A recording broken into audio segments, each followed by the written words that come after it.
We have adapt to it, be ready for it, resist it, how to deal with it. Change isn't always easy and can be difficult, and change is necessary to grow. Yeah.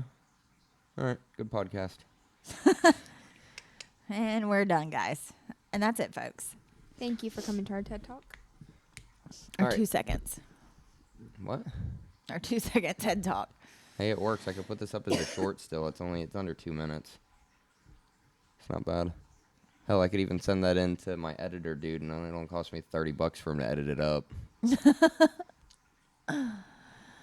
Anywho. All right. Welcome back to another episode of Finding Equilibrium. One of our co-hosts, Jamie, couldn't be here tonight, so we are gonna have her back hopefully next week. This week we are talking about a lot of people's probably least favorite topic, and that's change, because nobody really likes facing change, and it's not always fun.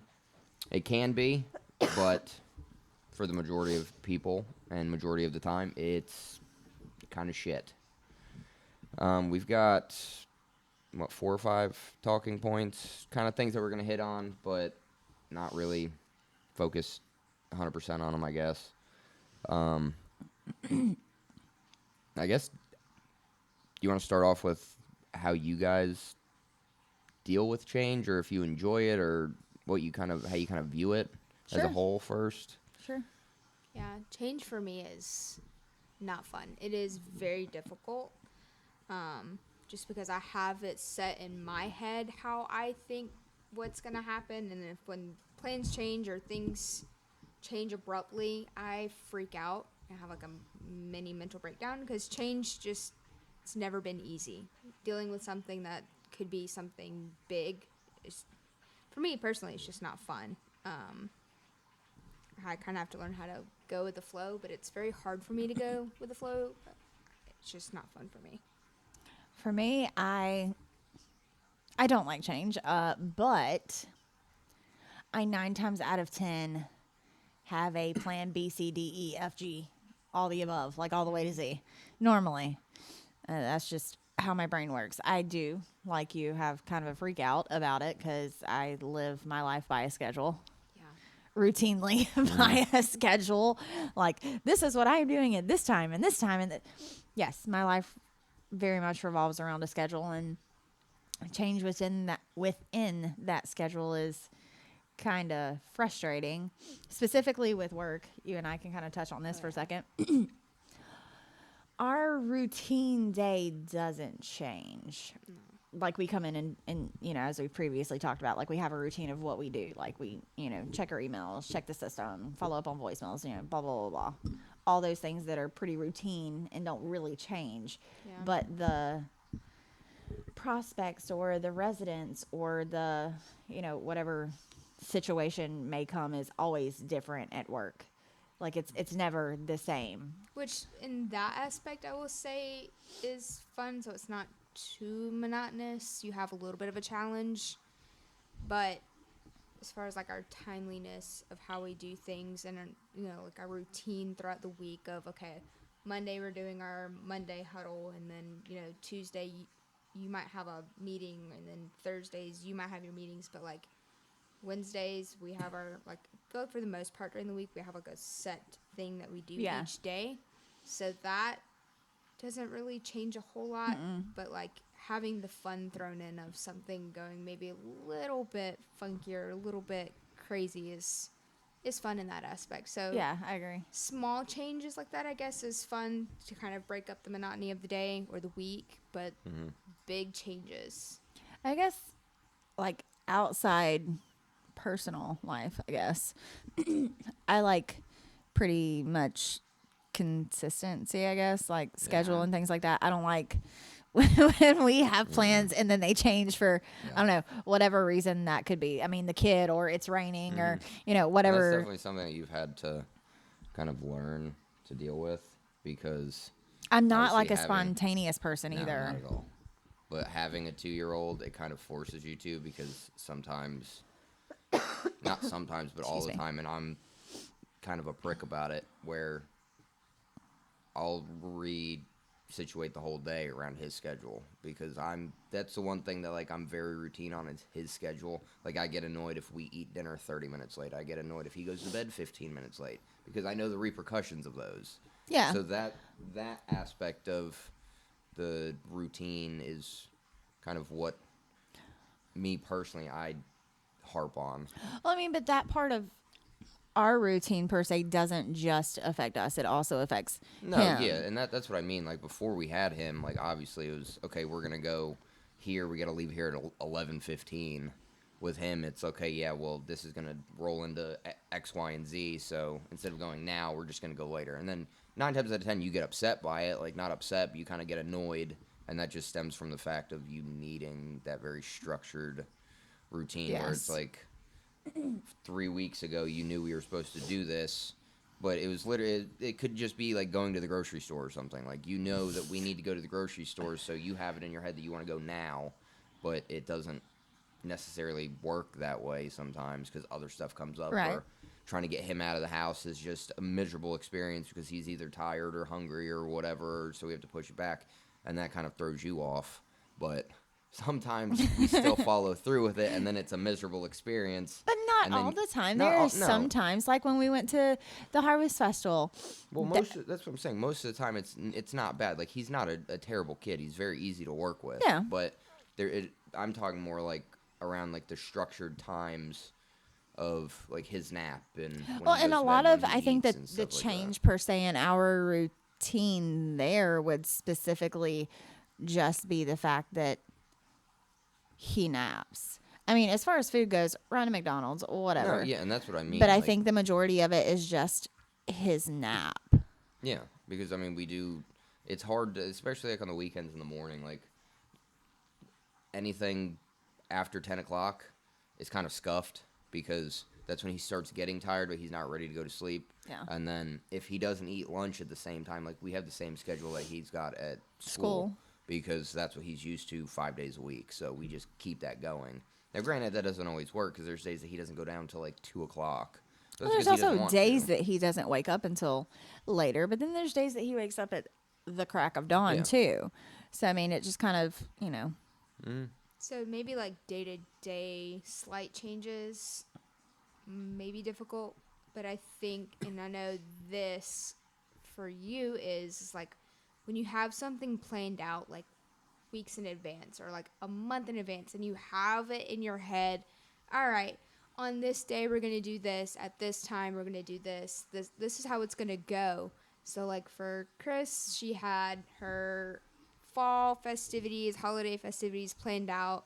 We were going to have a movie night this one night. And then she goes, oh, by the way, the kid has. Trunk or and treat. then Trunk or so treat. you have to push it back an hour. For me, I was like, okay, well, that's fine. But for her, she's like, oh no, Uh-huh. I have to push everything back. I have to do this and that. So I think for like us, I could say, is like when you plan something far in advance and you have it a set way in your mind of how that's going to play out, how it's going to go, you have it detailed, nitpick, like how it's going to go. Like, have popcorn and we're going to have cider and we're going to do this, and then everyone gets here and it's like, yeah, I don't want popcorn. Yeah, I don't want cider. Can we just have like soda and chips or something? It's like, Yeah, it's not what you had. and, No. we were going to watch this one movie, but no, you know what? Never mind. Let's change it to this movie instead. Like, for me, that's what really gets under my skin, is like when you have something pictured in your brain of And it how it's doesn't work going to out. go, and then all of a sudden it just changes. Which, I mean, I get because it's a majority of the people type thing, but still, like, something like that. it's so Yeah. annoying. It is Oh, so annoying. man. I don't like it. What about you? We've talked about us. What I'm about the you? polar opposite. Change does not bother me. I am the least, like, of course I need to have structure, because if I don't have structure, then I'm probably the laziest person in the world, and I can watch YouTube for 6 hours. But I know if I've got stuff that I've got to get done, then of course it's got to get done. That takes precedence. But like in general, for like day to day, whatever, I really don't care. Just go with the flow. Like, I could care less. I feel like the two of you agree. Like, tell me your thoughts here. I feel like there's sometimes I can go with the flow Sometimes. in certain I don't want to say aspects, but like I guess aspects, like certain things. Yeah. Yeah. Yeah, there are some times that you're more relaxed, but I mean, like with work and stuff like that. Obviously, I work for myself, so every day is different. Like that's the one thing that I enjoy. Like, I cannot go do the typical punch the clock where everything is the exact same every day. I get so bored, and even owning my own business, like I love owning my own business. I don't love what I do anymore owning that business. But you're so good at it. I know. I mean, it's there's reasons as to why I keep doing it. Is because I've done it for 13 years now. I'm a professional at it, and I make way more money than I could at any job that I go get. So I mean, it's one of those things that. Do I want to keep doing it? No. If I had the opportunity just to drop it tomorrow and start something brand new, absolutely. But the logistics of it doesn't work that way. But I'm also It's all messed up. Hmm? It was all messed up. it's from the kid. Like I'm also cool with just changing everything up every day. And I don't do well. Like I do great with structure because it's needed for everybody. Oh, yeah, But definitely. I also hate structure to a degree because I get so burnt out on something if I'm forced to do the same thing day in and day out. And that also comes into play with like starting different shit. I can't tell you how many different like business ideas and stuff that I've started and I'm gung ho about it and all that, but then after a while and like I understand trying to build something from the ground up, it's obvious that like the monotony is going to come and you have to kind of get through that. But that point is when I kind of filter out how much I love something and if it's enough, do I love this enough to deal with the monotony? Is the monotony enough for me to basically deal with it? But I And- think between, like personally, I think between the two of us, I'm more laid back and you're more high strung. In the grand scheme of, I don't mean about our relationship, about our like husband and wife, parent to our, parents to our child. I mean, in like personality wise in our everyday life, I feel like you're more high strung and I'm more laid back, and you being more high strung, it kind of enables you, I guess, to deal with change a little bit better. Well, so it's not, and I know what you mean, but it's not that I'm high strung. It's Maybe that wasn't the right word. it's the fact that, and so we're talking about like on the big grand scheme of things, like minute change and daily stuff. Also, after this, I want to kind of get your take on like major life changes and changing yourself as a person to grow and develop and all that. But so that kind of, I'll tap into the larger scale change and growth and all that. I thrive off of evolving, and I'm always not really high strung, but focused on the larger pictures of everything, if that makes any sense. Yeah. Because it's like I try not to be with like you and the kid, but I'm a very intense person when it comes to like life in general. Like working with me, majority of the time people that work with me absolutely fucking hate it because when it's go time, it's go time. Like I'm all for fucking off and putting off work and doing this and getting out of doing it, but when we've got tight deadlines and shit to do, then it's not fun. Like that's also why the last person that I was in business with that was working for me, that ended after 4 months? Yeah. Because he couldn't handle it. And I mean, obviously there's other things that went into it that he wasn't like thrilled with business wise, but at the end of the day, it's my name on the Right. license. Like we were partners, but not equal partners. And when we've got 5 houses to get done for a builder and we've got X amount of time to get them done, if that means that we work on a Saturday, then that means we work on a Saturday. Now, it's a little different now because it's a one-man show, so I make my own schedule and I know what I'm capable of getting done in the allotted time for the day. So I'm not gonna kill myself with it, but if I have to, I will. Like when I was doing the daycare and stuff, it turned in from a one-room job to 15,000 square feet And then I of helped work. paint a little bit.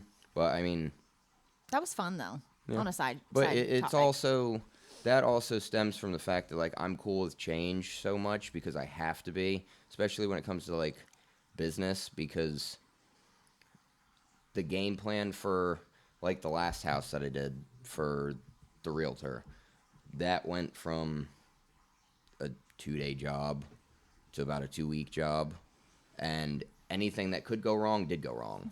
Like it was just, I mean, and yes, I was bitching the whole time, and I'm glad that I was the only person in that house because I was pissed 90% of the time I was doing that job because it's just one thing after another. It wasn't the realtor's fault. It was just the Yeah, the it's just the nature circumstances of of the the beast. home. Yeah, it's just the nature. It's just the nature of the beast. Like that's also what kind of keeps me going with owning my own business painting, because I don't do well with knowing what my day is going to look like. But you could also be opening up a can of worms, which could sometimes, like we were talking about, like the thrown in little hiccups and things. It kind of is good because you don't know what the can of worms is going to entail. But Yeah. it's also, for you personally, like owning your own business, it's also going to make you more money. Sometimes, The majority of the time. majority I of the think time, it does, because then it trails into upselling a job by 60%, which is exactly what happened with the last big job. And I mean, hell, the last small job that I did that I was painting that one room, it was a 2-day job that should have had 8 hours in total in it, and turned into almost a 40-hour job over a course of almost a full week. Yeah. And that was just because nothing fucking went right. The paint didn't want to lay right. There was just light spots. I couldn't get shit to cover. The only way I could get it, because it was like plywood, the only way I can get it to work is if I covered the damn trim. So then I had to go back and take 2 hours cleaning and scraping and fixing trim because I couldn't tape it. Like, But I mean, overall, like for you, your can of worms is, it's not even you upselling a job. It's you're getting more work for whatever the reason may be. And then when said client or clients realize that you do a great job, then you get more work out of it. yeah, but then on the flip side, also, I have gotten into a job where I've lost my ass on it because everything that just turned to shit. And No, that's it's true. one of those things that's out of my control. It didn't turn to shit because of like lack of prep on my work, on my end, or quality control. And or those are anything things like that you It's- cannot change. Those are changes that you were not expecting that you did not exactly, change. and that's where I'm like kind of alludes back to I'm forced to accept change and kind of take it on the chin. I don't have the ability. Like if we swap places with work for a week and you got into a bigger job, you'd call me by noon freaking the fuck out because you're like, I know how long it's going to take me to do X, Y, and Z, and I base that number off of perfection with like no hiccups, no issues. So I know that if I get in to do a regular sized bedroom and it's just walls, no issues, no nothing, from the minute I walk into that room to the minute I walk out is an hour and 15 minutes. Start to finish, everything's done, and I'm leaving. That's perfect with no issues. I've also went in and done an 8x10 room, and it took me 2 days because as I'm painting, this comes up and that comes up, or the homeowner wants to talk, and so I've got to stop, or they're asking me questions about this, or they don't like the paint, or whatever the hell the case may be, for an hour and 15-minute job to turn into an all-day headache. Yeah. And so I don't really have the ability just to kind of know what my day is really going to entail. I know the outline of it. I know the kind of the shell of my day, but that's just like when I was doing the Your big job. normal routine, like from start to finish, wake up, and then your entirety of the day, and then you go to bed. The majority of that outside of your day-to-day work doesn't really change. No, and For the that's most part, it also- doesn't. No, and that's also because I know I'm also really weird about time. Like, if I've got a bunch of stuff that I need to get done, if it's 2:00 and I still have a whole bunch of shit to do, then I'm like, I still get it done, but I kind of get a little bit more stressed out because I know that the day's coming to an end where I got to go get the kid, and then it's shutting off all of the working on future plans or doing stuff or getting all this shit and running around done, because then it's picking the kid up, getting dinner done, playing with him until bedtime, bath and bed. Right. And then at it's what the hell am I going to do at 9 o'clock at night? Like, I mean, stuff around here is different because that's when I normally sit down and like I'll edit videos or record videos or do whatever content wise or just take the night off or we hang out or whatever it is. But Or we podcast. Hmm? Or we podcast. so day to day wise, I kind of know what my schedule's like for the most part, but I'm also perfectly fine if it just doesn't happen. Like it doesn't. I don't get like jerked off about it, and like, will I get annoyed by it? Yeah, because if there's shit that I either want to get done or I know I need to get done, done in a timely manner, and I'm not able to get it done in a timely manner, that's when I get annoyed because I'm all about efficiency. Like if my efficiency gets fucked up, that's when I start getting pissy. Because So what about, let's veer into the topic of what you were going for as your long term. Is that what you said? Long term? Let's What do you veer in mean? there. for like change and stuff, like major change. That's what you said you wanted to hit on. Oh, I love it. I'm the outlier in that situation. What was your question? You said you were going to ask us a question. Oh, how do you guys deal with like? So I know, like, I was reeling you back in. That's what I was doing. If, I guess just like large scale change, like overall changing as a person. How do you guys feel about that? Does that scare you? Because I know 90% of people know that like change is normally scary for people, like Yeah. moving or getting a new job or starting a new career, or going back to work or starting a new business or whatever, or just in general looking at yourself in the mirror and realizing that you need to change because your life's not where you want it to be, and you know that the person that you have to become for that outcome is not who you are right now. Like how do you kind of process that? Does that stop you in your tracks and scare you like most people? Or do you Do you kind of wanna go? accept it and get excited for it? Yeah, so like for me personally, like I got very complacent with my last job because my goal was to find a job where I could have more stability because my goal was find somewhere where I could have healthcare, have somewhere where I could grow in the long term. I was working at a very small owned, office. I won't go into detail about it, but I loved the owners. I loved the people that I worked with.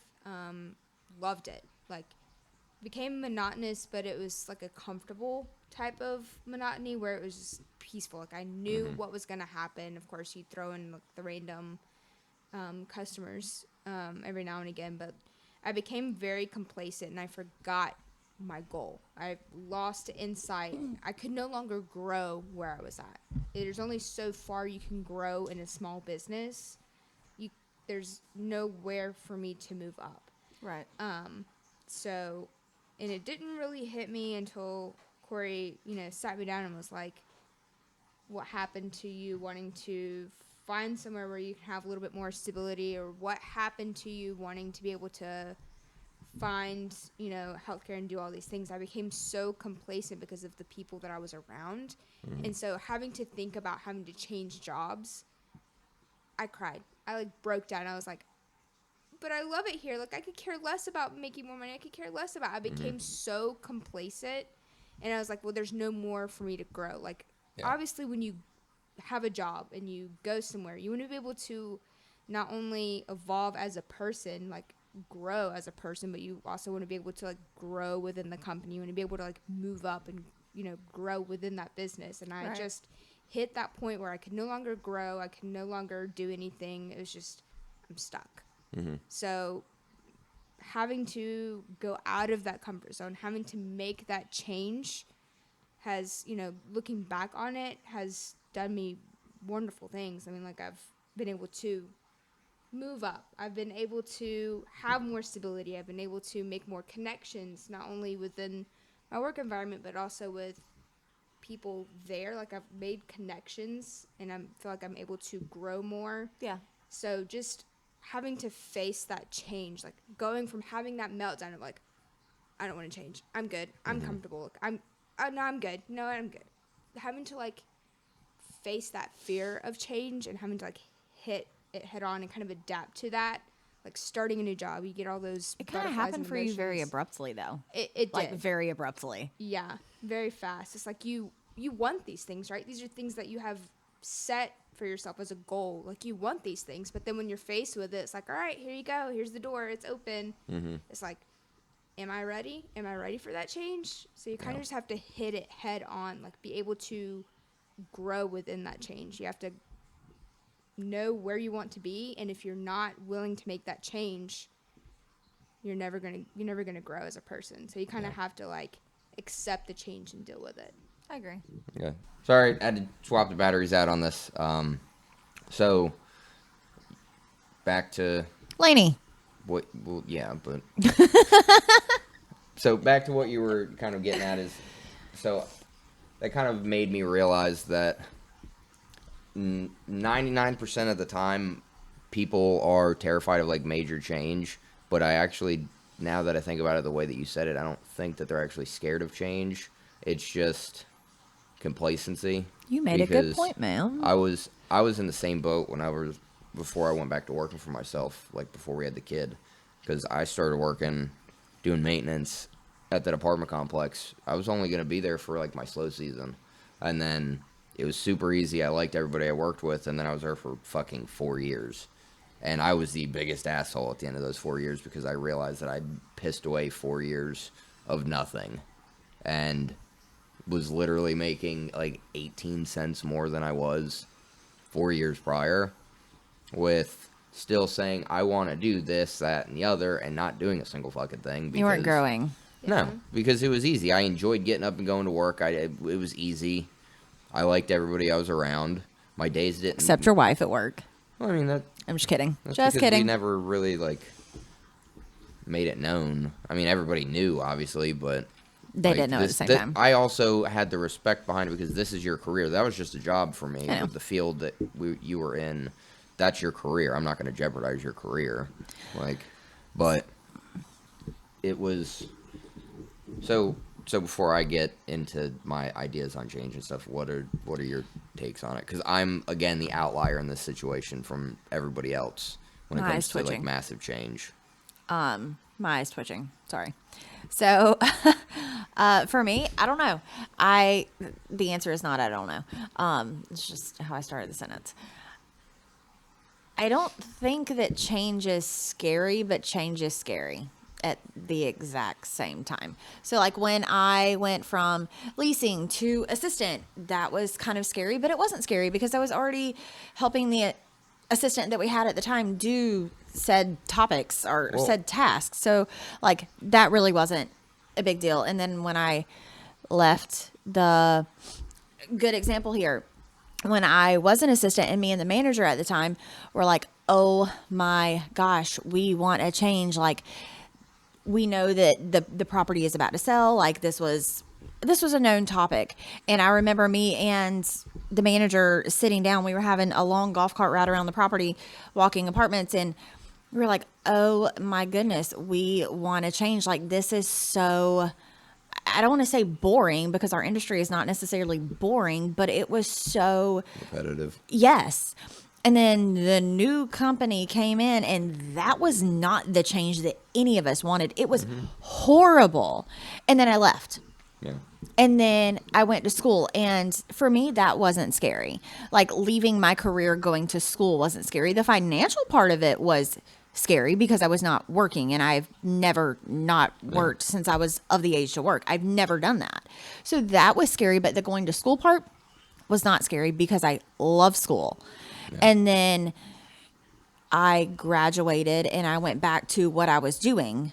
And that part of change was kind of, honestly, that part of the change was more scary than going to school itself because I was getting back into what I left because I hated the company that I was working for and I was working for them again. But the opportunity presented itself at that time. Like the timing then was just what needed to be at that time.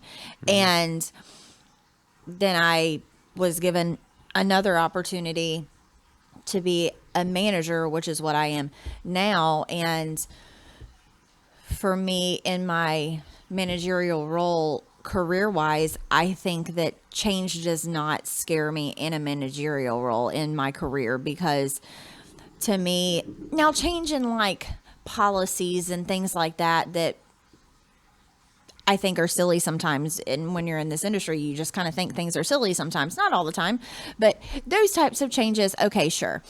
But in the grand scheme of change within my career, my day to day, I don't think that like it doesn't scare me. I take on new tasks every day.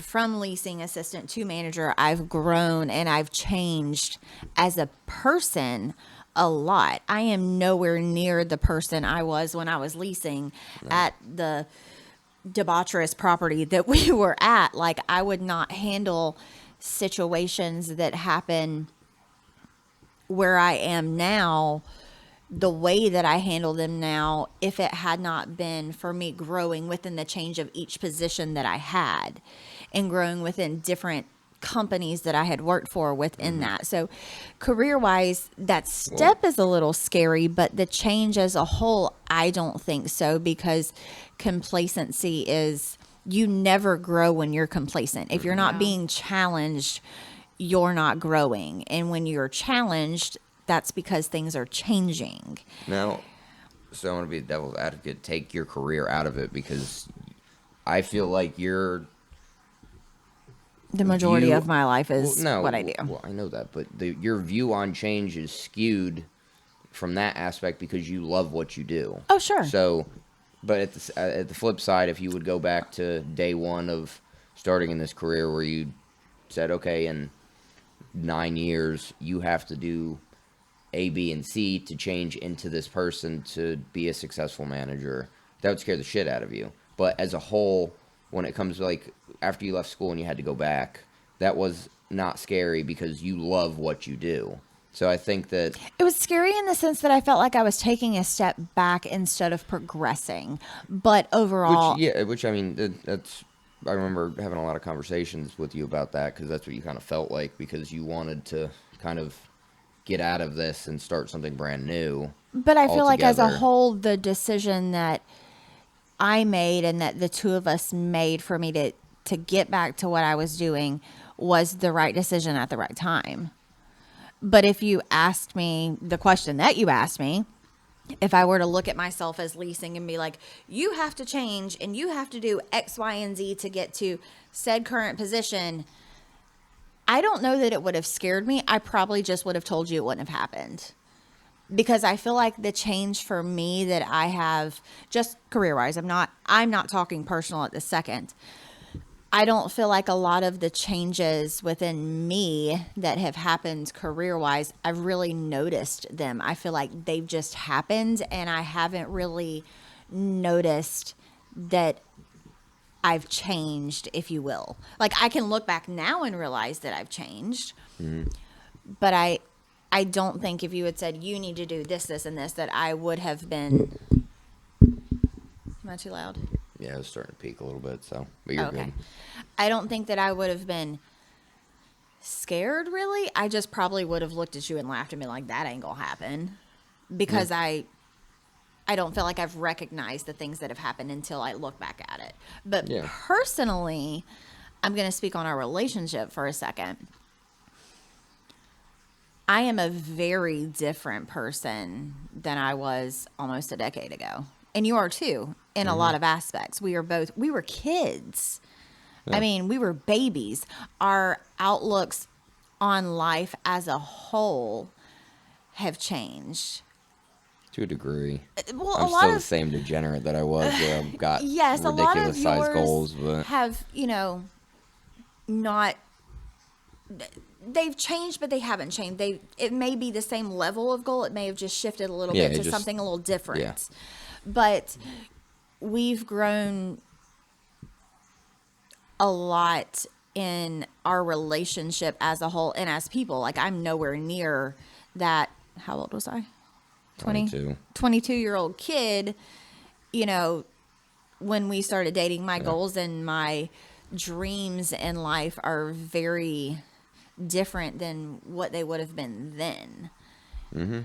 Like, I'm not anywhere near that person. We're a lot, we're the same in a lot of ways, but also different. And Yeah. like you were talking about earlier, your friends that they looked in the mirror and was like, I don't like that person looking back at me. There are days that personally, not relationship anymore, that I wake up and I'm like, I do not like that person looking back at me. I still got some baby fat from having little man hanging on. But then there's days that I wake up and like, I probably don't look any different. I don't know. Maybe I do. I have no idea. I mean, I just look like me to me. And I'm like, dang, I'm fine. Like, I got a nice body. Like, I'm super happy. But I also know that I don't work out anymore. I mean, I'm just being honest about it. Like, I don't work out anymore. You know, I sit behind a computer all day. I don't walk as much during the day as I used to. But I also know that there are days that I'm like super happy with me. And then there's some days that like I'm not super happy with me. And I know that there are things that I can do personally to change that. Yeah. But it's also, it comes from like how uncomfortable it makes you ultimately. Yeah. Like, And a if lot you- of if times you're- it if it's not, I don't mean to cut you off, but if you're not uncomfortable with it, then you're not gonna make the change. If it's Right. not one of those things that like you wake up and it just eats your ass every single day. And there are days that Yeah. it does, and I can tell the days that it does, my work day is very different, even though you're never supposed to take, you know, home to work and work home, you know, however the cliche saying goes, but I can tell those days are very different for me. But I also am not 100% happy with me, but I'm for the most part pretty happy and pretty confident with who I am as a human being. You're content with it. Not content in where you're just kind of like accepting it and it is Not what like it is, but, complacent. you're- Yeah, not complacent. you're- Yes. I'm content with me. I don't, not every aspect of me, like you and I were talking about doing weekly workouts. I don't have the drive to get up and go to the gym by myself anymore. It's not that I can't push myself. I can. I getting did started. it for years. I would feel much better about you and I going outside, doing a, you know, hour workout or whatever, and then in a little bit of time hopping back into me going to the gym by myself like you do. That was it. That's all I had. I kind of went blank for a Sometimes- second. I'm sorry. Sometimes change is a necessary evil. Yes. In the sense of like, you can't sit here and want better for yourself without having to face it Yeah. head on. Like Yeah. having to make that first step of making that change. Like if you know, like, all right, you're having a little bit of a drinking problem, but then you never do anything about it. Like you're not willing to make that change. Then how do you expect to grow as a person? Like for me, I said it last week or maybe the week before, where like I did have a drinking problem. Like I look at myself in the mirror, like, okay, so what? What are we gonna do? But then you had to kind of be like, okay, well, what am I gonna do to get out of that? What am I gonna Yeah. change about myself, or what am I gonna change about the habits that I'm doing to make that change, make that next step? It's like it's a necessary evil in a way. Not that change is evil, but for some like me, it is. Yeah. What for do you in that situation, it was. Oh yeah, for sure. Well, that's how you looked at it. Oh yeah, it was like, no, I don't want to change who I am. But like, then you look at it, really deeply look at it, and you're just like, okay, I think for a lot of people facing that is more just because like they get so attached to the story that they've made up around themselves for like their identity and stuff that like once you get an attachment to whatever identity you've kind of placed on yourself, like trying to give that up is very difficult. yeah, But what a lot of people also don't realize when it comes to like changing who you are fundamentally, like it's all just a survival mechanism from your brain. Like that's kind of the cool part to look, because I mean like, so like backstory behind the itch. this is, so I've been in like the personal development space for coming up on 15 years now, and like I've learned from a lot of the greats in the industry, and I've studied under them, I've worked with them, like I've been very fortunate to be put in positions to like not just kind of talk out of my ass, but it's like a lot of like self personal development and then just as a whole. So like seeing it from that aspect, change when it comes down to it is really only scary because that's how your brain chemistry works. Yeah. Because your brain cannot differentiate the unknown. They don't know what it is, and it's just goes back to like our core survival tendencies to where if you're hunting saber-toothed tigers and shit and there's this tunnel, you don't know what's in that tunnel, so immediately it's to save you because there could be a predator in there that will eat you. So it's like, okay, yeah, you know what, this field's good enough, like I can see the other field, but I don't know what's in between here and there, so I'm just gonna, it's all good, like we're just gonna stay here. Right. And now obviously we don't have those things, but still that same mechanic is still ingrained in us as people. So once you kind of realize that the only reason you're scared of changing who you are fundamentally is because your brain makes up scenarios of what could go wrong and all the shit that could happen to keep you here because it's very predictable. That's why like a lot of people will fall into the same traps of doing the same shit day in and day out because their brain is now conditioned to, this is all comfortable, this will keep us alive, so we're just going to stay on this path because what we want could involve pain and that could kill us. So we're going to kind of tap the brakes on that and just kind of stay here. Yeah. Like once you kind of start learning about all this and you realize that all the what ifs of like the worst case scenarios are literally just to make sure that you're not getting eaten. Yeah. Like change is super easy. And that, I think that for me personally was the biggest reason as to why, or what's helped me with like massive change and stuff like that. But I didn't mean to cut you off. You can. No, you're good. So. That's pretty much it. But I know, like for me personally, like massive change and changing is fundamentally like I thrive off that. Like Yeah. I'm peachy with it. Like I love, and that just stems from like the personal development side of me because it's also like a big thing as to what I teach because I've been very fortunate to be able to teach hundreds of people about this stuff and like hold. It's all been like online seminars and stuff like that. But I mean, if I can hold a room with 800 people in there for 2.5 hours and they're all engaged the entire time and it's not a big drop off, obviously there's something behind it. Like Yeah. for me personally, but I love evolving. What do you- And Go ahead. what were you gonna say? I was gonna say, what do you think for the both of you is the biggest change you've had in your life as an entire whole? Over the last 10 years has been definitely the biggest change, and not always in a good way. Not like that has nothing to do with like you or like our family or anything like that. That is just 100% me personally. I mean, Because like when- the number one thing, like you can pinpoint one thing. accepting the fact that I threw away everything that I worked for years and years and years, and my entire life's purpose, I pissed it away, and it is solely on me. Accepting that and understanding it and moving on from that, and not waking up every day resenting myself. Have you moved on from it? Yeah, I've accepted it, and I mean, I don't think I'll ever really move on from it. It's always going to be like a thorn in my side. But that's like a thriving point. Sorry, Dooch just stood up on the couch. That's like a thriving point. Will you make sure his couch is good? That's like a thriving point to help you go forward, though. What about you? He's going to fix the couch. Sorry, in the middle of me trying to talk to him, which was my mistake.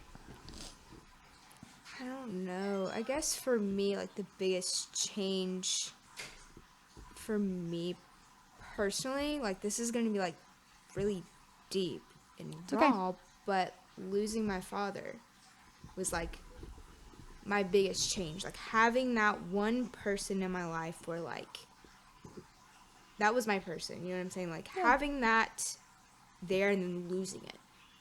Suddenly having to like regain who you are, like, and understanding that you can't change everything. Like, you can't prevent things from happening. Like, the scary part is, like, oh, well, if I would have done this, I wouldn't have maybe that wouldn't have happened, or if I would have done this, maybe that wouldn't have happened. Like, having to accept that there are things in life that we physically cannot change.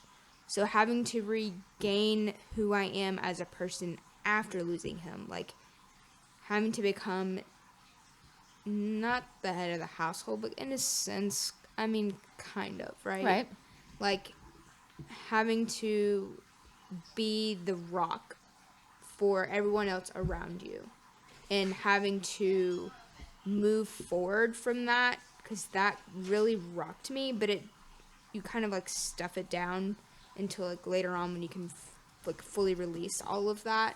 But that for me just changed everything. And you always sit here and go, well, what if he was still alive? What would have happened? What could have affected my path differently? But then having to accept that one thing that changed my life has helped me to grow as a person in a way, kind of figuring out what I can handle.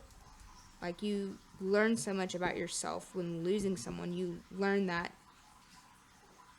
maybe things didn't go the way that you wanted it to, but having to deal with the repercussions of that. Like, I couldn't change the fact that he's gone, but having to accept that change and move forward and go, okay, well, what can I do now? What can I do for my family? What can I do for myself? What can I do as a person to continue on? And, just deal with that kind of thing. So for me, like, my biggest change was, losing him, because it's like the norm, the normality of our day-to-day life as a family just changed. So having to deal with that, coming home to him not being there, it's just, you have to learn to deal with it and just figure yourself out. Like, okay, well, he's not here, and I don't have him to be like, all right, well, this is what you're going to do. You have to be able to, like, sit down and go, okay, what am I going to do with my life? And you can't sit here and go, well, if he were here, I could have done this or I could have done that. It's just like you have to reel it in and go, all right, well, what can I do now? So the one thing that changed your life, you couldn't change. Yeah, essentially. I like it. I don't like the situation. Right. But I like the point there. Yeah. I think mine would have been becoming a mom. Because I You never wanted kids. You had never had any intention No. of becoming a mom. I never wanted to be a mom. I was never the kid that sat down and was like, I'm going to get married and I'm going to have kids and I'm going to live in a white picket house with a white house with a picket fence. And that was never my life. I could have cared less about that. I met you and then I was like, oh yeah, I like him enough to get married to him. I mean, it's, it's cool. It's fine. That was a mistake. I love you. You know it. Back up just a little bit.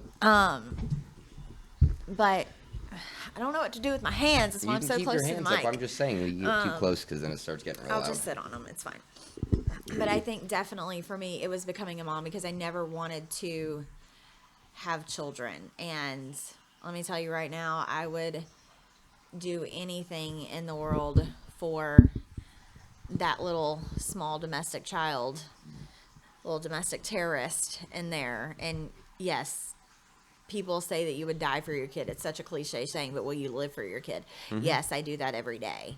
Sorry, the dog was attacking the cat.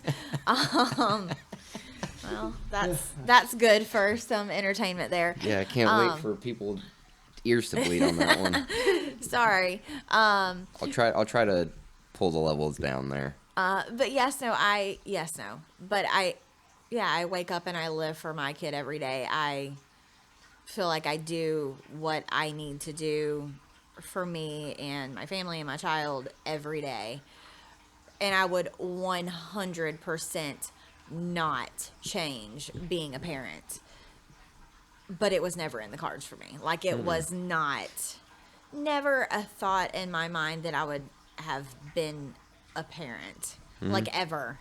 Best thing that's happened to me, it's taught me a lot about me. It's taught me more patience than I thought it would ever teach me.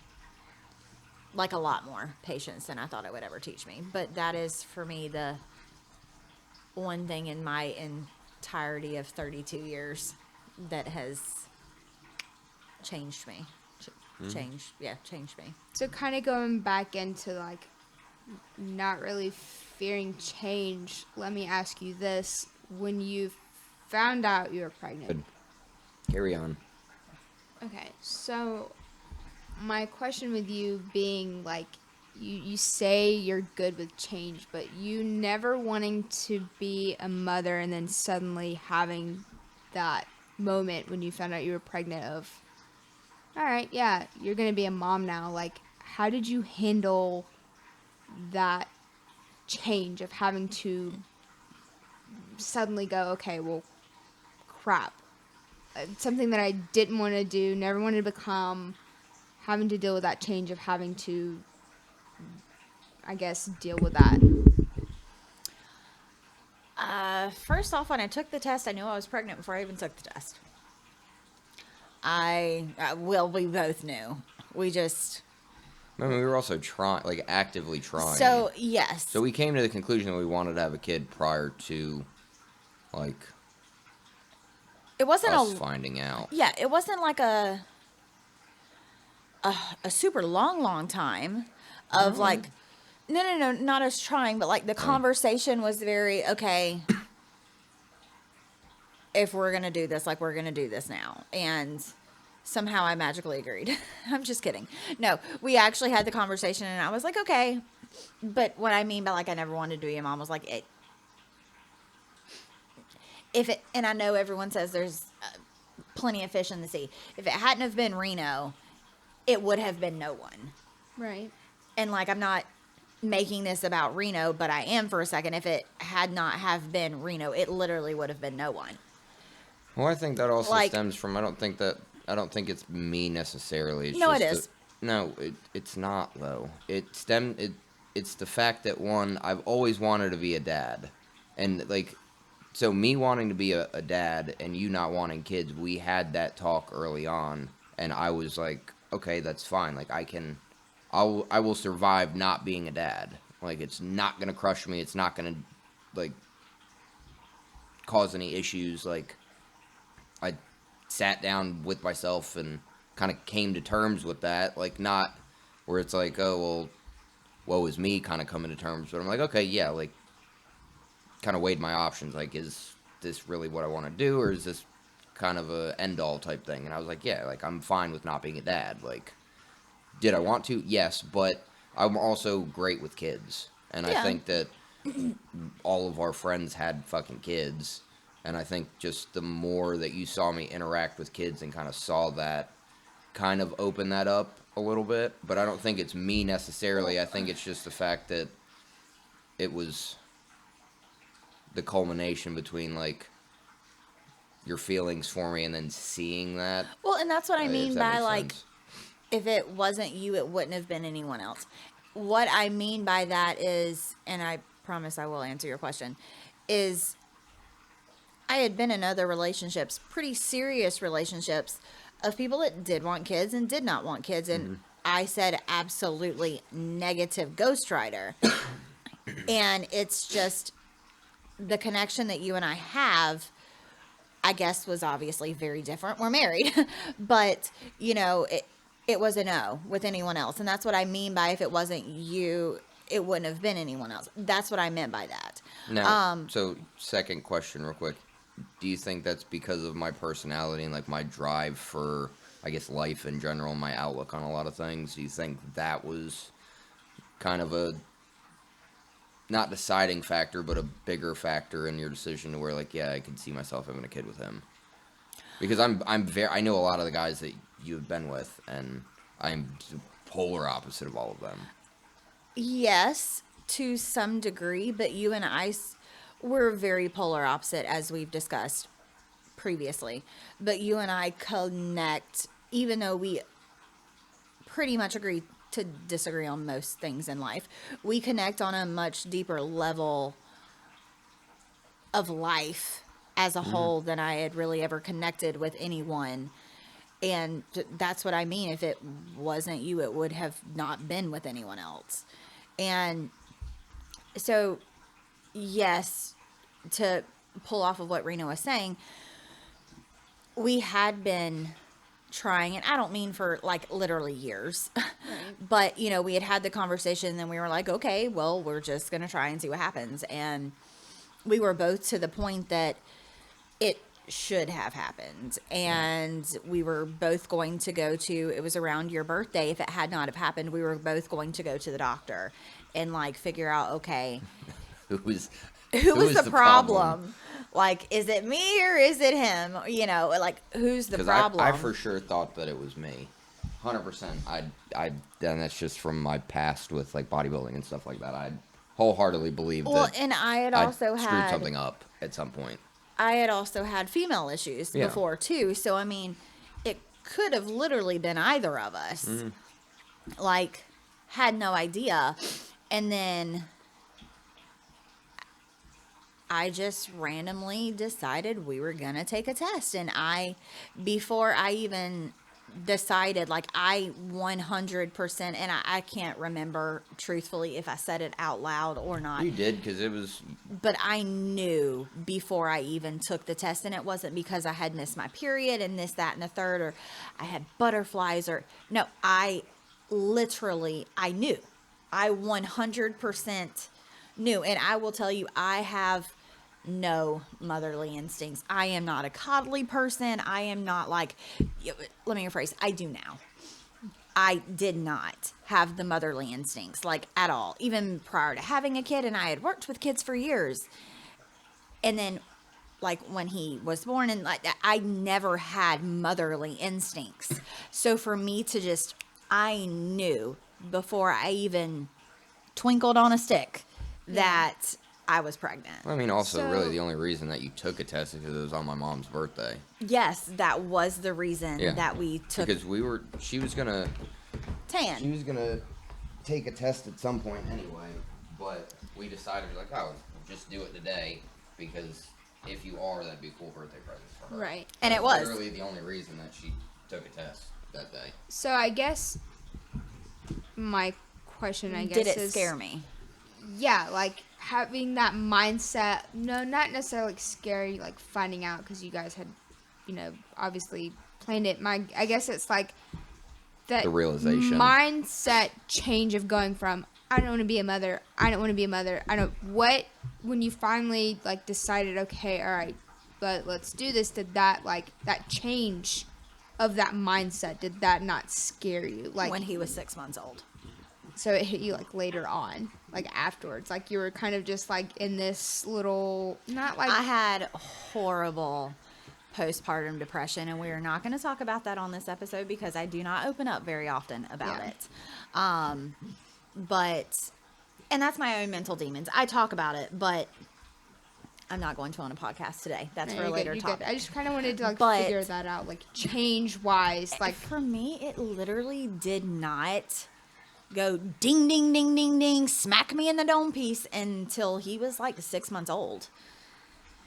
And I think a lot of that was discussions very serious discussions that Reno and I had that I was not aware of. And also, my grandpa had passed away right when he was 6 months old, and I had to leave and go to Florida. It was the first time I had ever been without my child. And when you're away from something, you always hear the cliche saying of like, when you're away, like the distance makes the heart grow fonder or whatever. I think that's the saying. But like I felt like, and maybe I was wrong, I felt like I obsessively checked in. I don't know if I did, but I felt like in my brain I obsessively checked in. And maybe I did, maybe I didn't. I was very occupied with the task at hand of my grandpa passing. right. But he passed while we were down there. It wasn't like he passed and then we went down there. We went down there and then he passed. Yeah. So we were very like focused on the task at hand. But I think like coming back, and I don't know, it was because it was literally right around the time of you and I having said discussion. I had also left my job to go back to school, which got pushed back. And then, my grandpa passed away, like it was with like about a 2 month window, which would have been around he was like 4 to 6 months old, that it literally went ding ding ding ding ding, that okay, your life is different now.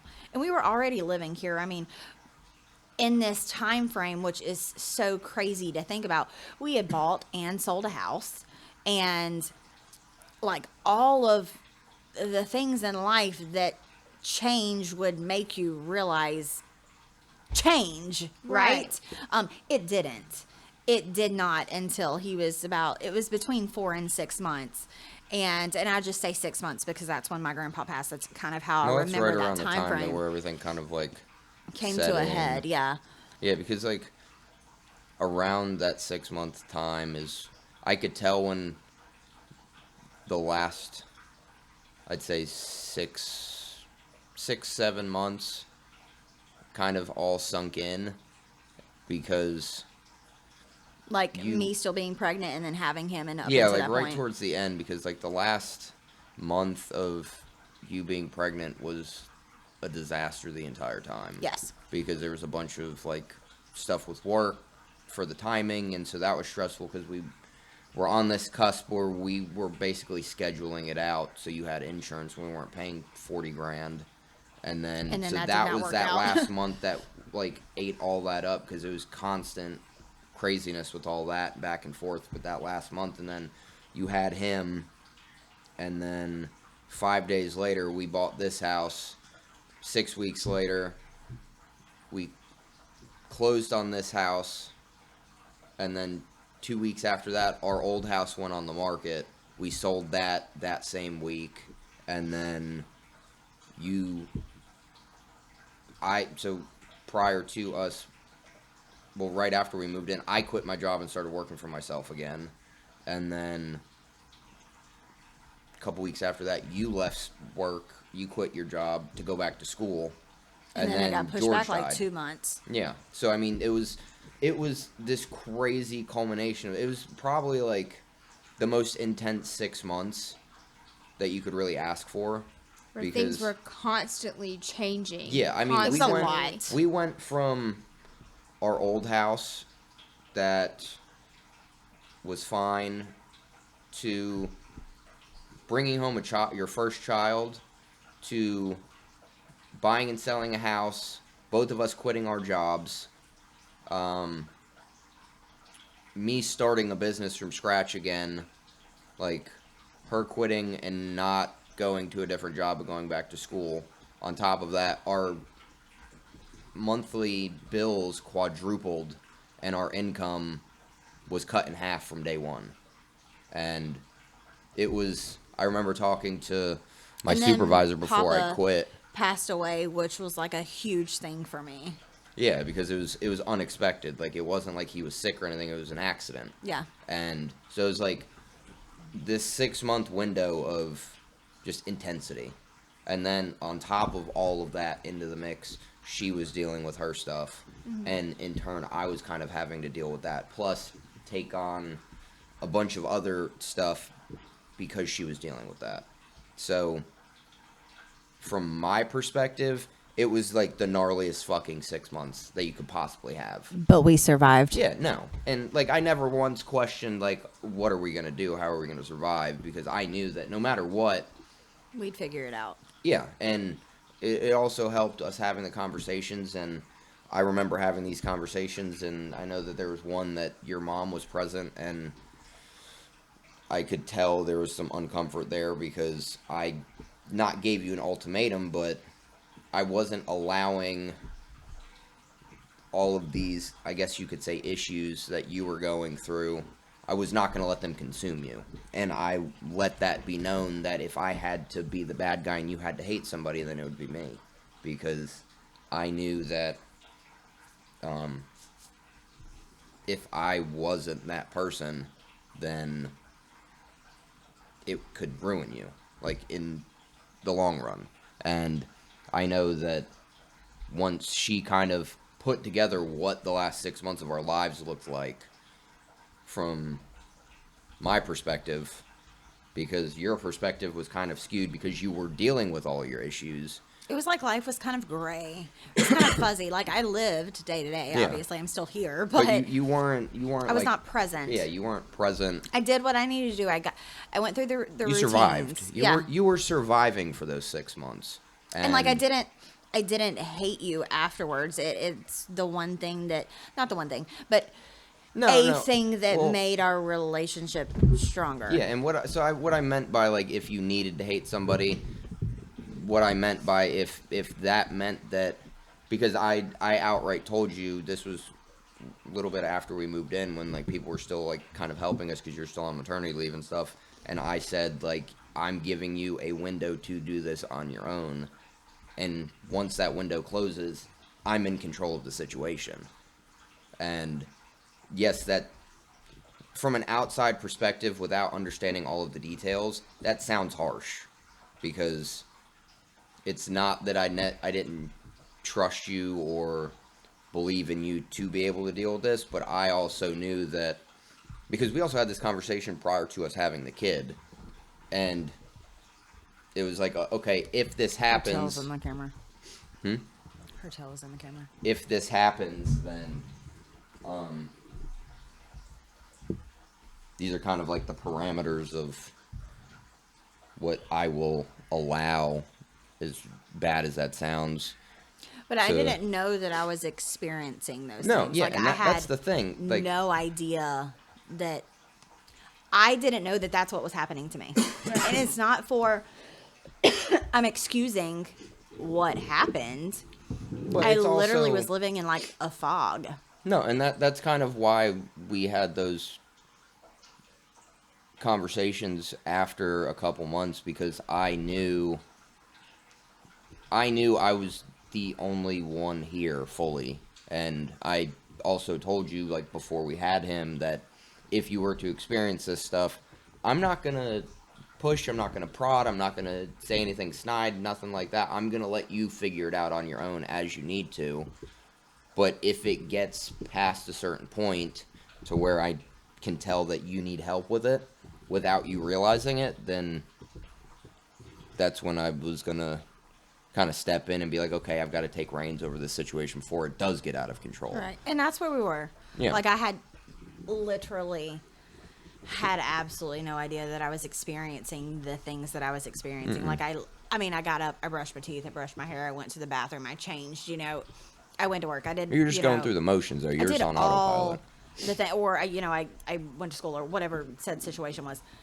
I just literally, like you said, went through the motions, and it did not hit me that my life was different. That I had changed so much. That I had grown a kid, had a kid, bought and sold a house, quit a job. He quit a job, started a new business. Like none of that. Like I jokingly, like I was telling you in the maintenance man the other day. It's been a little while that like the first 6 months of his life were crazy. Yeah. And like it was all during COVID, mind you. That like it was all like my entire pregnancy was during COVID. That it was all crazy, but like there is so much truth to that. And I say it very lightly, like almost gloriously, because we accomplished a lot. Hindsight 2020, I didn't realize all of it at the time. I didn't realize everything that we were doing because I was just doing it. Like I Right. had no idea.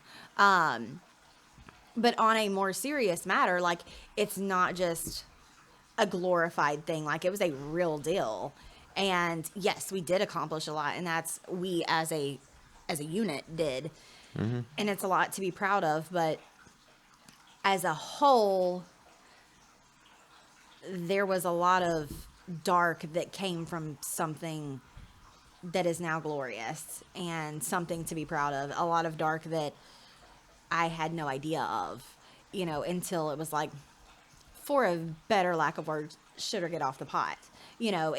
And I don't mean that in a harsh way, like him being harsh to me, Right. But that's pretty much, for a better lack of words, what it was. And when I was like, let me clean the window with some Windex, Yeah. Well, and I that also- realized the it was, whoa. Well, also And the I- straw that kind of broke the camel's back, because it's not like you came back from Florida and you had like this epiphany of No. life. It was a couple weeks after when George passing like finally hit you, because once that hit you, everything hit you. Yeah. And that led into a couple like pretty intense weeks, because it was this realization from you of the changes that just occurred and the craziness that just occurred that you weren't really all that present for. And then that led into like oh holy shit, like this is kind of cool from everything that we just did. Yeah. And Example, and I won't stay on this topic, this specific part too long. I was going through all the clothes last night, right? I was talking to you. Some of those outfits I thoroughly remember, and some of those outfits I'm like, huh? Like, he probably wore them 100 times. I mean, like, that's what babies do, right? Right. Like, you just throw them in clothes. Okay. Some of those outfits, like the ones that I saved, oh, yes, I remember. But some of those I'm like, did he wear that? And, like, rightfully, we have photos of it. mm-hmm. Like, we have 5 million photos of him. That's what parents do, okay, right? But that's just a small snippet of, like, I wasn't fully present and had absolutely no idea that I wasn't. Like, So literally none. to like, I guess just kind of like finish this off was like having that realization and having to make that change in your life, that big decision. Okay, this is where I am. How am I gonna go forward? Like, did you have like, was it like a scary moment for you to be like, what next? Or was it like something like you were like, all right, I'm gonna go after this, I'm gonna I think change it was more of when I realized what was going on, thanks to Reno, essentially. Because I didn't talk about it with anyone else, just Reno. Literally, that was it. Wasn't always pretty, but No, and we are here. We made it. No, yeah, and but that's what I think that I don't want to say that it was scary. Looking back and realizing that I was looking through a foggy glass was kind of scary, but the change itself was like, okay, this is what we did. All right, now I can start living again. mm-hmm. And like that part, am I really about to get emotional? Oh my gosh. Okay, what's happening, Chris? I'm about to get uncomfortable. But no, on a serious note, literally serious. I think once I realized that everything had happened and it did finally hit me, that I was like, okay, I can start living again for me, for my husband, and for my kid, and my 5,000 animals that we have. And that's not a joke. Like, I love my animals. Everyone knows that. But when I realized I could actually start living again, and like, it really wasn't a choice. Like, I kind of had to, in realizing that the change wasn't an option at that point. it was Like, necessary for that to I happen. was a mom and I was a wife, and I did not have an option but to change my unclean glass to a clean glass and see it for what it was, and become the person that I absolutely had to become for my husband and my kid. Mm-hmm. And it was pretty cool. It was an incredibly wild ride, start to finish. I mean, and it still is every day, but just really, really, really strange. And I do want to hint on this because I'm the only one who has physically birthed a kid. I don't think you can do that, but I mean, if you could, let us know. I don't think I want to try. But I hope not. Postpartum is a real thing, and make sure you got people in your corner that can make you check yourself. I don't mean literally physically check yourself, but make sure you got people that can make you check yourself. And it doesn't happen to everyone. It literally does not happen to everyone. Postpartum may exist and may not exist for people, and it looks different for everyone, or it may just not be there. But make sure that you have someone in your corner who can literally make you check yourself and be like, hey, come back to life. Because hindsight 2020, when I realized what was going on, like I just said, that was the part that was scary. Realizing the last 6 or 7 months that had literally like almost passed me by. So that was like your biggest point of, like, you could say Change in my entire life. Yes. So in that moment, you're like, all right, I'm gonna. So I guess for you, you said change is scary, but I think now, like, listening to that biggest point and the biggest change in your life, and what really changed you as a person, I would say you're not really scared of change.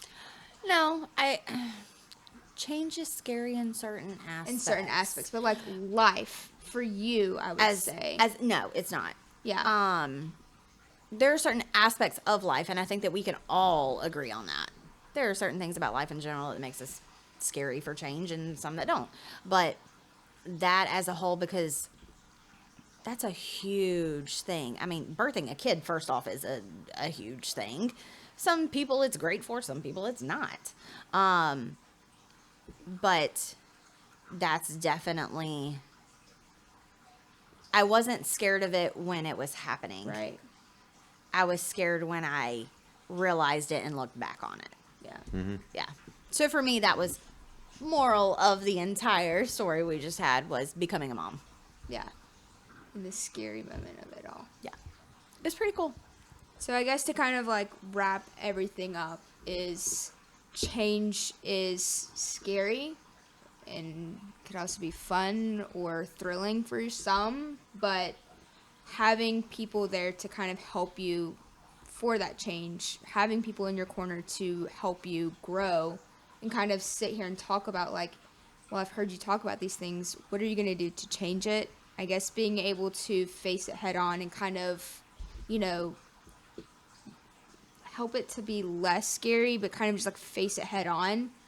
Change can be scary, can be overwhelming, but it can be evil, but it's also necessary to change. Not only as in a work life or in a family life, personal, in a mother role, in a father role, just change as a whole is Even as a friend. or as a friend is necessary to help us along our paths of life to get us to where we need to go or where we want to be.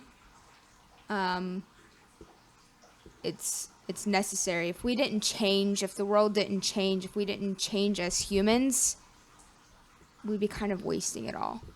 Change led you to me. And so to add on that, before we close That was out, nerdy. go like backtrack to whenever I had to bring the dog out earlier, and you were asking like what my biggest change was. I know I kind of like brushed past it to where that. So it ties into what you're saying because change. Well, what you were talking about, let me rekindle you for a second.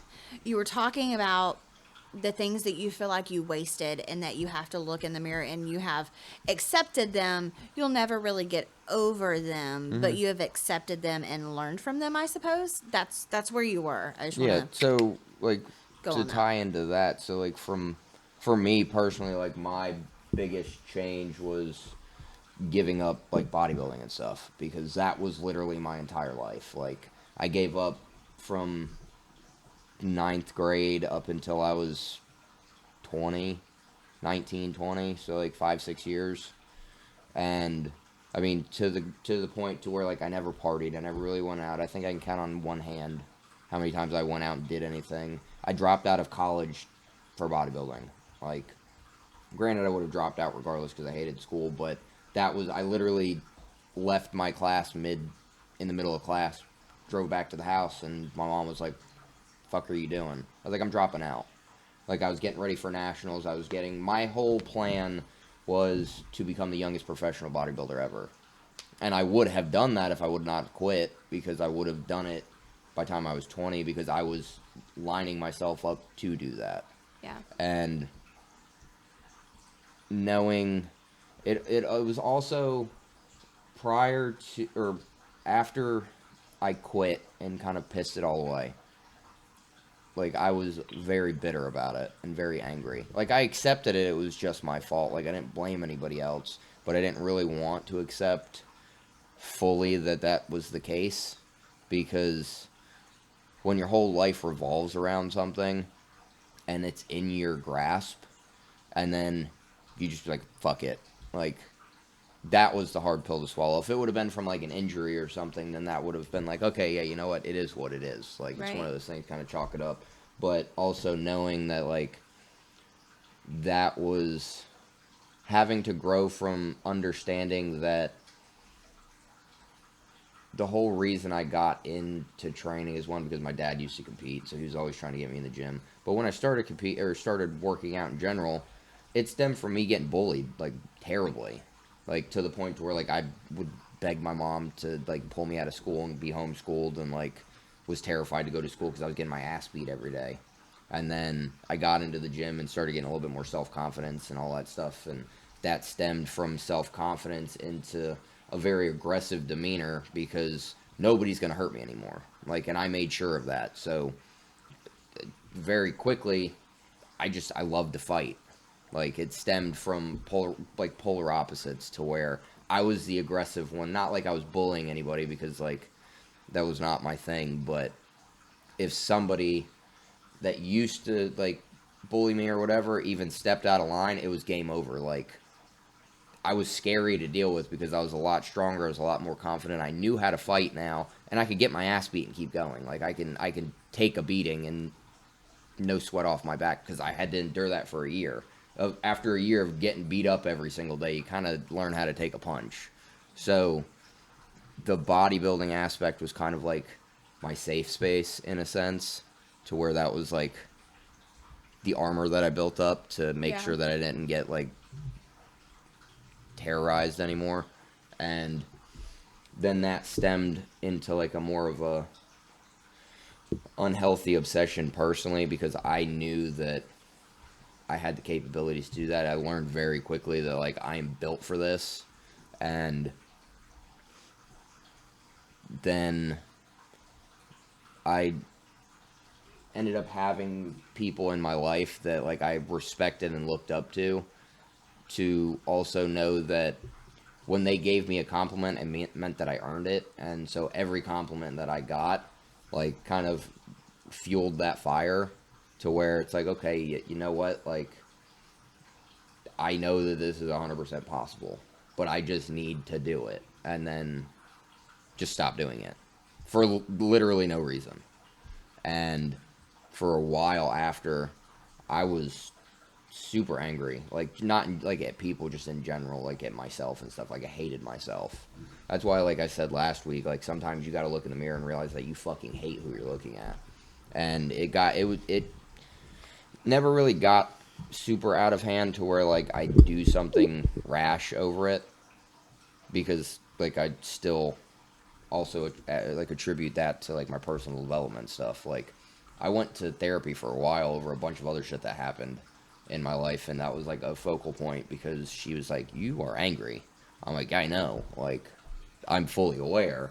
But she was also, she struggled with helping me because I'm extremely self-aware to where like I can get myself out of any situation, like in like a good way. Like, I'm never gonna kind of hit rock bottom, so to speak, because I understand everything, but I needed help. So she's like, can't really help you because you know all of the answers, you just have to implement them. So then after that, it was my focus and drive pivoted into a million different things. And then I'd see success and it was right there, and then it was out of my hands, is why it all fell apart.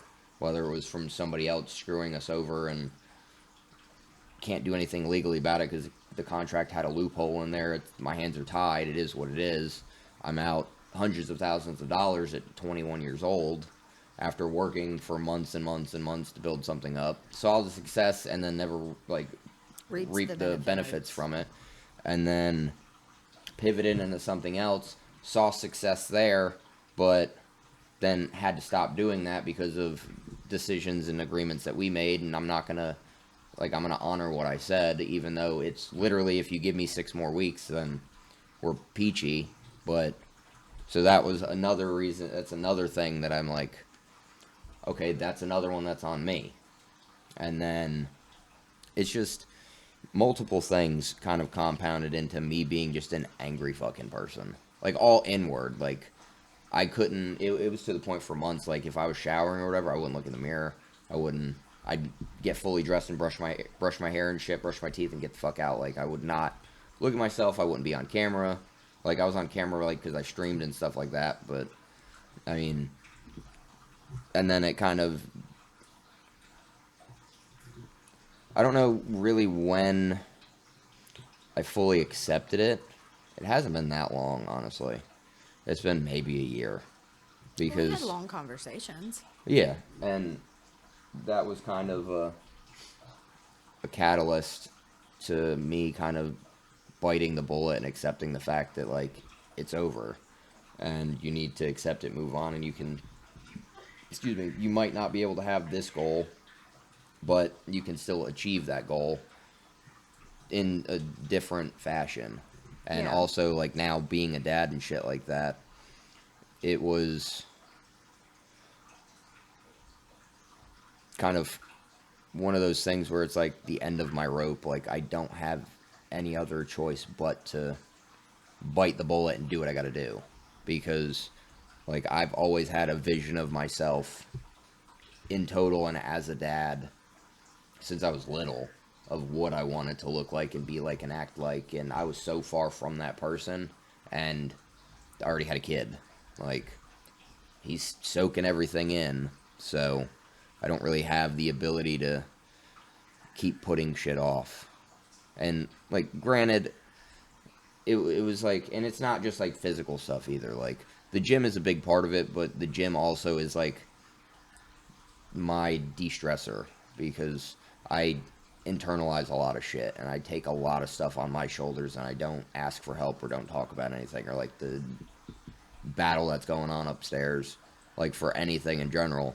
And taking that away from me, I started to get more aggressive in general, where like I'd lose my patience with him, I'd lose my patience with her. It's not like I'd snap and scream at him or You just had a short fuse. yeah, like I would get annoyed. And then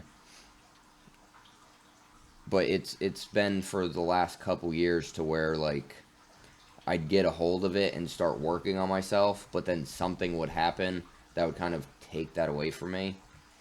I mean, I'd get back into doing everything and kind of putting myself mentally to the person that I needed to be, and then I'd get injured. So then I'd have to stop going to the gym, and then I'd have to stop doing a lot of the things that I enjoyed doing that kind of kept me sane. So then all I did was sit in my head and internalize all of this, and it ate me up even more. And then I'd get back into doing all of this stuff, and then it'd get taken away from me from another injury.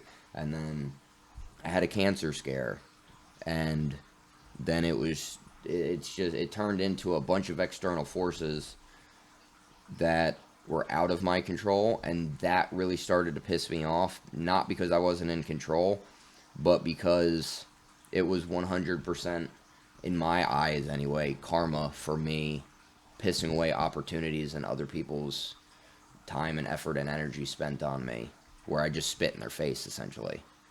And so like having to accept the fact that like these external forces that weren't really in my control, I really like manifested them into my life. Like obviously like in different ways, not that like, oh, I'd manifested a cancer scare because I gave up my dreams. But your anger caused things to manifest. Yeah, because it was just and it never turned into woe is me to where like, oh my god, my life's terrible. It was more of like, this is just one more fucking thing to add onto the plate. Yeah. And So how did that, to wrap it all up, how did that, not how, I guess, what was the big change from then a year ago to now? sitting down, and I remember sitting down one day that I was like at home, and I was like, I do all the fucking time, talking to myself out loud, and I just outright said like, I fucking despise who you are, like disgusted with who I was and the person that I was. And it just kind of hit me to where it's like, okay, then fucking change. Like, if you're that miserable, you've got two options. Either you're not going to be around anymore, or sack the fuck up. And obviously, I'm not going to pick the first option, because I'm not going to put that pain on anybody else. So it's Right. like, okay, instead of hating yourself for not being who you are, hate yourself for how hard you're working and hate yourself for how fucking hard everything is to get to where you want to be and start growing and start implementing all the shit that you know what to do. Because I Right. have all the answers. It's just about putting the work in, but it was also coming off of being complacent for 4 years where it was like, oh, I'm peachy, I can get through the days, it's really not that bad, I don't really think about anything. Your life is very different now Mhm. from a year ago. Yeah. And it's just, that's a big thing. Like, sometimes all you've got is like the negative and the nasty and the shit that people don't want to talk about. And If it that's- worked for you. That'll work for a lot of people. I mean, I'm talking about specifically right yeah, now. specifically for me, that worked for me because I didn't have any positives to pull from it. Yeah. Because I got into such a negative space that any positive that I had, I could spin it around into something terrible. And that's just because that's what I turned into. We got to wrap it up. And so I guess that's like the biggest takeaway for me is when it comes down to it, if you're not happy with how you are or who you are or the person that the goals, if your goals are way out of reach, it feels, and you need to be somebody different, then become that person. It's going to be uncomfortable. It's not going to be fun.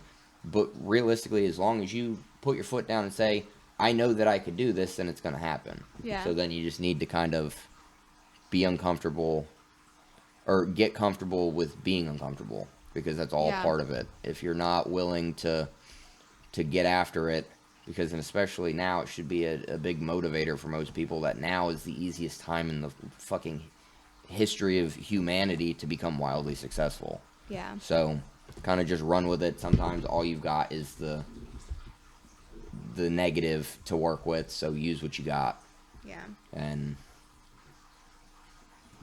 but I'm also, last little thing, I'm also the outlier because I love like massive change like that. Like the 6 months after we had him, I was on cloud 9 the whole time because it was a wild ride. Right. And for most people that would be like traumatizing basically because it's not only just like a culmination of like massive life shifts, but it's 10,000 of them at one time on top of having to keep a level head to make sure that she's okay and he's okay. So I'm doing more to make sure that he's good, but doing more to make sure that she doesn't lose her shit because she's dealing with her stuff. And that whole 6 months, I was happy as hell because, like, I love the chaos. I love the, like, even my bad days at work, yes, I bitch about them because it's annoying, but it's enjoyable. Yeah. Just, like, starting my own shit, I love it. So, Change is good. Change is bad. Change is happy. Change is sad. Change is emotional, angry, evil, glorious. I think it's the tits, but Any word that you can describe change is that for each individual person. Mhm. And 9 times out of 10, change is good. Yeah. Not in Yes. every situation. Controllable change is good. Right. Um, But it's also necessary. yes, 100%. Everyone has the potential to be their best, and if you're not doing something, then it's up to you to make that change to be your best. yep. I think this was good, friends. Yeah. We're clocking out.